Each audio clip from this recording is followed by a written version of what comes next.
Përshëndetje për gjithë, unë si ministër në detyrë, sot kam bënë ndërheqje tek varësi im, këtë rast kryeministri i Republikës Kosovës, Albin Kurti, edhe rrjedhimisht me qenë se është detyrim ligjor dhe kushtetues, konstituimi i kuvendit edhe pika numër 1 që nënkupton verifikimi i mandateve, një gjë të tillë pamundësoi lista sërbska me abstenim dhe opozita duke votuar kundër.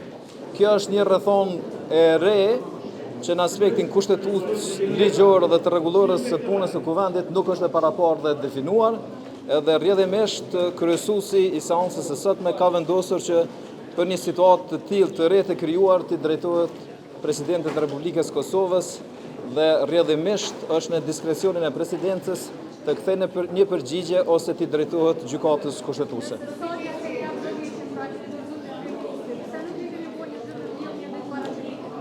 Po, unë ndërheqjen e jap kur të vlerësojon, jo kur don ti. Ligji e vlerëson dhe thotë se para dhënies së betimit. Ne para dhënies betimes i kemi deponu ndërheqjet tek shefi i qeverisë, Albin Kurti, e Albin Kurti i ka deponu pjesën e ndërheqjes ish kryetarit ose kryetarit në detyrë deri në zgjedhjen e një kryetari të ri, Glau Konjusës. Nuk ka asnjë mekanizëm tjetër se si mund të veprohet ndryshe. Ajo që dihet është që lista sërbska dhe opozita e pamundësoi konstituimin e institucioneve ose hapin e parë zgjedhjen e kryetarit. Ka edhe anëtar tjerë të komuniteteve jo shumicë që nuk kanë marrë pjesë. Arsyeja pse nuk kanë marrë pjesë është krejt rasti për shkak se disa prej tyre kanë marrë pjesë në komisionin për verifikimin e mandateve dhe rrjedhimisht ka qenë momenti jo i përshtatshëm që nuk janë gjendë në salë. Në rast se do të verifikoheshin mandatet, ne kemi pas emrin për kryeparlamentar, kurdo që vije koha e shpalosëm edhe emrin e kryeparlamentarit. Të gjithë ministrat kanë ofruar ndërheqje.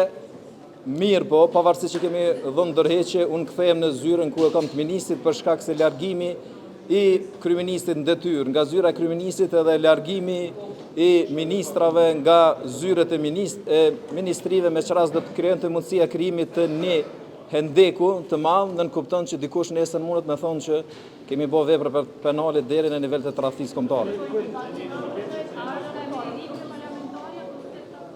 Emri i ri do të shpaloset momentin kur ne të kemi të verifikuar mandatet edhe kur të krijohet hapësira rrethona kushtetuese dhe ligjore që të konstituojmë kuvendit. Është çështje e diskrecionit të koalicionit vetëvendosje Guxo dhe Alternativa se kush është emri.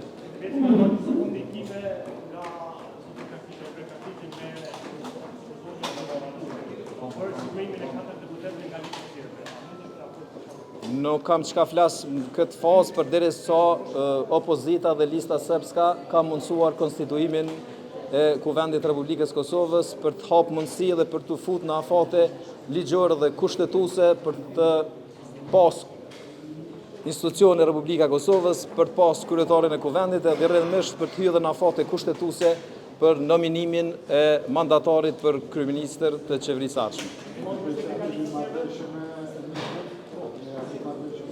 Është çështje e deklarimit që përfaqësues e nismës këtë rast kryetari zoti Limaj është diskrecion të tij dhe është çështje tip, unë nuk mundem me u dhëm për folje.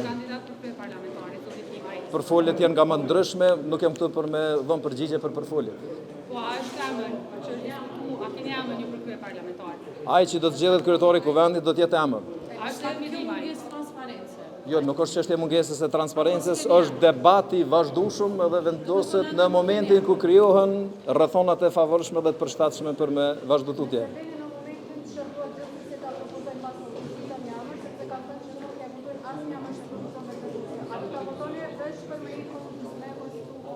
Jo, për shkak se një rrethon të tillë nënkupton shkelje të kushtetutës, për shkak se ka interpretim për këtë çështje, kryetari i kuvendit i takon grupit më të madh parlamentar që del nga zgjedhjet e është ekskluzivisht e drejtë e grupit më të madh parlamentar të zgjedh ose të propozoj. Jashta propozimit nga grupi më i madh parlamentar, këtë rast lëvizjes vetëvendosje, nuk mund të ketë kryetar tjetër. Duhet të jetë nga lëvizja vetëvendosje ose i propozuar nga lëvizja vetëvendosje.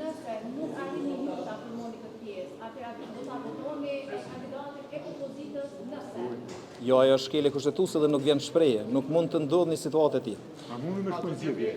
A mundi me shkojnë zgjedhje? Krejt opsionet mbeten përderisa ne jemi para një situate që asnjëherë institucionet e Kosovës nuk janë gjendë para një situate të tillë, është çështja e interpretimit të Presidentes Republikës Kosovës si përfaqësuese e unitetit popullit në radhë parë, po mandej edhe interpretimit që mund të me pasu nga gjykata kushtetuese në rast se presidenti ja vendos me ju drejtu. Kemi deputet të listë të serbëve të cilët do ta votojnë qeverinë e re, sepse është raportuar që 4 deputet listë të serbëve do ta votojnë qeverinë. Unë nuk jam këtu për me fol për ose me i komentu për foljet.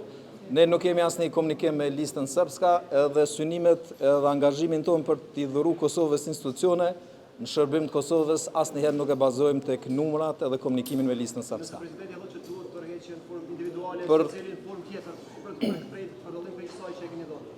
A do ta respektoni atë mendim apo do ta dërgoni në kushtetuese? Unë nuk jam këtu për të komentu për situatat hipotetike, unë jam këtu për të dhënë një shpjegim edhe për shkrim të asaj se çka ndodhi në seancën edhe cilat janë hapat tutje. Ju falenderit shumë, gjithë mira, punë bashkë.